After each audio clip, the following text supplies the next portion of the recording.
Dr. Arvind Kamthan. I'm medical oncologist. I joined Mount Sinai Brooklyn Hospital as the chief of hematology oncology in November 2020. I have four other medical oncologists and hematologists. They work with me. And also I have fully staffed infusion center with oncology nurses. Okay. Infusion center or infusion therapy means some medicine is infused into your vein. The reason we call it infusion and not cancer center is because cancer center gives you an impression that we give only cancer treatment via infusions through the vein. But as a matter of fact, as the science has progressed, we have now ability to treat many other non-cancer diagnoses with some of the drugs. Those are called monoclonal antibodies, and they are showing great results. To give you example, multiple sclerosis, Crohn's disease, ulcerative colitis, rheumatoid arthritis, all these diseases, those were not curable in the past. Now we have monoclonal antibodies, those given through IV infusion to these patients every so often. And although I'm not expert in those diseases, but I am seeing excellent results in them. So we are now giving oncological infusions, such as for cancer treatment, as well as non-oncological or non-cancer infusions also. So we call it an infusion center. As I just said, we treat mostly cancers, and commonly cancer, those we see and treat are lung cancer, breast cancer, colon cancer, prostate cancer. But we also treat some blood-related cancers such as lymphoma, myeloma. So we treat a wide variety of what we call in our medical oncology work as solid tumors, as well as blood cancers. But as I said, we are also capable of treating non-cancerous condition, as I just said in the previous question, such as multiple sclerosis, Crohn's disease, ulcerative colitis, rheumatoid arthritis. So it all begins from the point when a medical oncologist gives a diagnosis of cancer to a patient. Medical oncologist is the first one who explains the results of his diagnostic workup, which he performed in relation to patient's presentation or symptoms. And he explains what are the results of those diagnostic workup. Many times it includes the biopsy to confirm the cancer diagnosis. Then he goes on to explaining the prognosis of the cancer and the treatment facilities. So they hear directly from the medical oncologist, and then they are referred for the treatment to infusion center, where we have board certified oncology nurses. They perform what we call as chemotherapy teaching. So that is one full session whereby nurse sits with the cancer patient and explains the diagnosis, explains the treatment, how the treatment will be administered, what to expect. Are there going to be any immediate side effects or side effects in a day or two? So prepare the patient in that regard. Also explains how the infusion will be given, through the vein, or would it need any device to administer that. Then we have a nurse practitioner. She also then is introduced to the patient, and she reiterates basically what medical oncologist has said. Then the next personnel, those we involve in care of cancer patient, are pharmacists. These pharmacists, their responsibility is to see the patient before the patient starts the treatment and go over mainly the side effects, the doses, and what to expect. So you can see there are various layers of oncology care whereby patient is explained the diagnosis, explained the treatment. This gives them opportunity to ask questions, because we realize you cannot remember each and every question in the first meeting. So maybe in the second, maybe in the third, maybe in the fourth. So that's how we disclose this difficult diagnosis and difficult treatment to the cancer patients. As you know, the cancer itself is very traumatizing, not just to the patient, but to the rest of the family. And if you assume that on top of that, there is a burden of traveling, whereby they have to be escorted by a family member, or burden of arranging a transport, which could be a car or subway or bus, that will add into the whole situation much more inconvenience. Having a cancer center or infusion center close to your home or where you live, at least relieves that unnecessary burden, which is like transportation, having a family member to escort you, or having a local infusion center is very helpful for the community. They are, yes.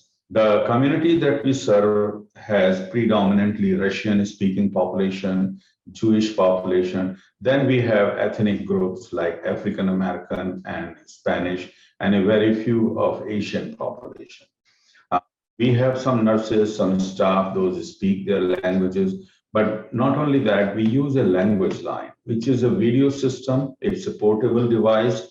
We walk with that device into patient's room, and on that device, we call a certain number, and there will be a licensed certified language translator. So it is a three-way talk, patient, translator, and the doctor in one room. And that is very acceptable to patient. Translators, they are not like having particular accent or thing, because they are trained to speak a proper accent and vocabulary that patient understands well. So that is a very useful tool for us whenever we are faced with a language barrier. This is in addition to if a doctor speaks the same language or if a nurse speaks the same language of patient. So the treatment team consists of medical oncologists, hematologists like me, and there are 4 more. Then are oncology certified nurses. These nurses are trained and educated in treatment and of cancer. Then we have a nurse practitioner. She is trained and certified in cancer care, and she becomes a supportive staff to whatever medical oncologist has said. Then we have, of course, pharmacy technicians, pharmacists. Those are oncology trained in chemotherapy. Then we have a social worker. She is available on site every day to the patient. Almost every new patient is seen by a social worker. She evaluates their needs at home, including transportation, including finance or insurance related issues. Then we have palliative care. They are not on this side. They are based in Chelsea, but they are very easily available. They can conduct a video visit with the patient and assess the need for palliative care, whatever best suits the patient's well. So that consists of all my team at Mount Sinai Brooklyn. Now, every cancer has multi-specialty approach. The specialties are medical oncology, radiation oncology, and surgical oncology. Medical oncologists are us here. As I said, there are 4 more other than me. Then we have radiation oncology. The facility of radiation is not within our hospital, but very close, and we work closely with these radiation. Then is surgical oncology specialty. We have a breast surgeon who is trained only for breast surgeon. So he is a. Then we have a lung surgeon. He is called thoracic oncology surgeon. He is based here. So we have approach to the surgical facility. We have approach to radiation facility and medical oncology. Other surgical oncology specialties such as for colon and stomach are also based here. So that's how we encompass the whole care and provide a multi-specialty care in every case, every patient. We discuss the cases. Tumor board consists of the doctors of various specialties, not necessarily cancer specialty. And the case is presented anonymously and case is discussed. And again, that gives opportunity to other specialties to take part in the care of patients. Approach is very thoughtful and comprehensive in every cancer patient. Follow the standard guidelines by CDC, such as wearing a mask, keeping a distance of 6 feet, and having. We always ask for the proof of vaccination. Not only that, on every appointment, our receptionist at the front desk goes over several questions with them to see if they have any symptom related to COVID. So that's how we screen and follow the preventive guidelines by CDC. So we have two methods by which people can access us. Only just a few months ago, I, along with the hospital administration, established what we call as navigation team. And the patient will call, or anybody from the community who wants to have a mammogram, will call this number, and the navigator or a lady on the other end of the phone will take all the details of patient, and then she will arrange the appointment for her and call back with the date and time of mammogram. That is one mode. The second is they can call our cancer center and ask for a mammogram appointment. We can transfer them to our mammogram suite where first I will give the phone number for the navigation team, which is 347-752-1757. I'm repeating, 347-752-1757. They have an email also, which is MSBPA, MSB as boy, P as Paul, AS at Mount Sinai, one word, mountsinai.org. That is the email. And the number for our infusion center is 718-758-7050. 718-758-7050. So these are the two methods by which patients can access appointment and have a mammogram performed. Number one is the oncology nurse. She herself evaluates on every visit any concern at home, any need at home. Then we have a social worker who is on site. She will evaluate the patient and assess any need at home or any need for transportation, any insurance related issue, any financial issue. And then we have a nurse practitioner. In every visit, she evaluates the patient, including she discusses any concern in transportation or at home or getting the medicine. So we have this support system which works for every patient. So unlike in the past, now we have online services, and my suggestion to patients will be to choose only established cancer centers, such as in New York area, Mount Sinai is number one. Then you know about Memorial Sloan Kettering, then you have NYU, then you have New York Presbyterian. But of course, there are other well-established cancer centers in the country, such as Mayo Clinic, such as MD Anderson, such as Dana-Farber. My request will be, do not look into any site which does not have well-established reputation. Look for these names, those I told, and on their side, choose the version which is meant for patient, which is written for the patient. And it's written in a very clear, very simplified language, and you.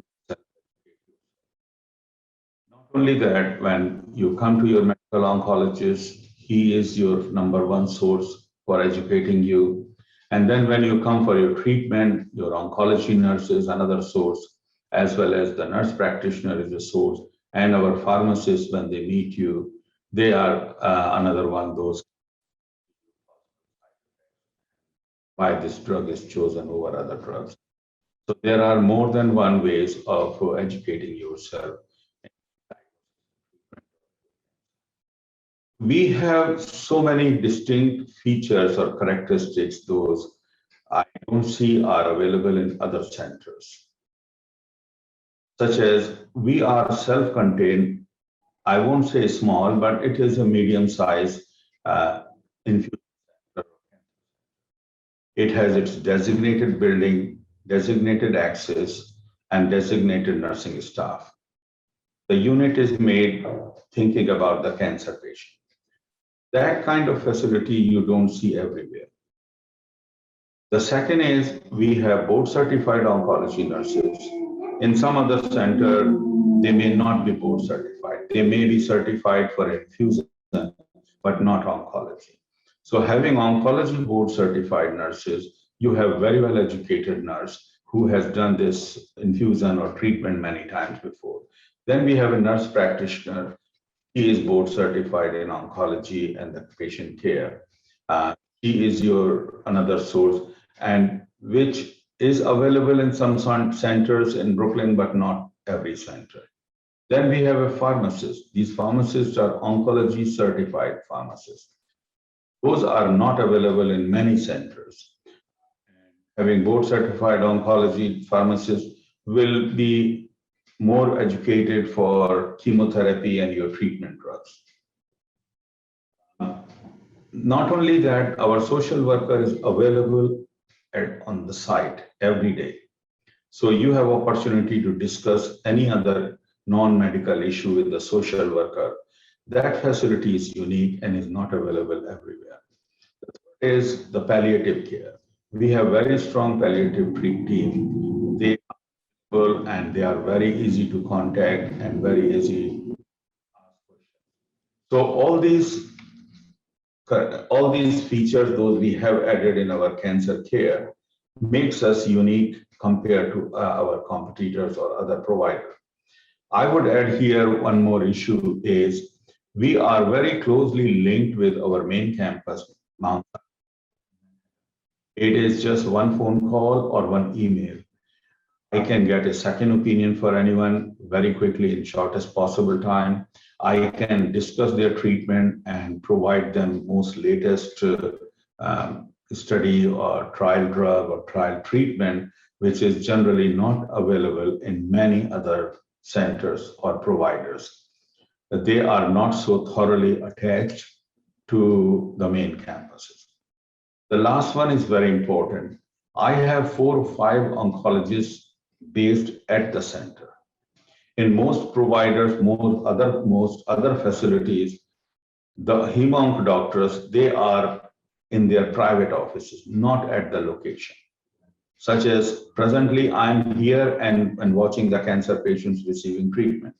So I'm at the site, but in other centers, oncologists are not at the site. They are in their private offices or somewhere else. I know some of them have some staff like we have, but they are busy in their other activities. But we are here, so all these features, they make us distinguished compared to other provider. And we have done all this thinking that we want to be the most prominent for the public of Brooklyn.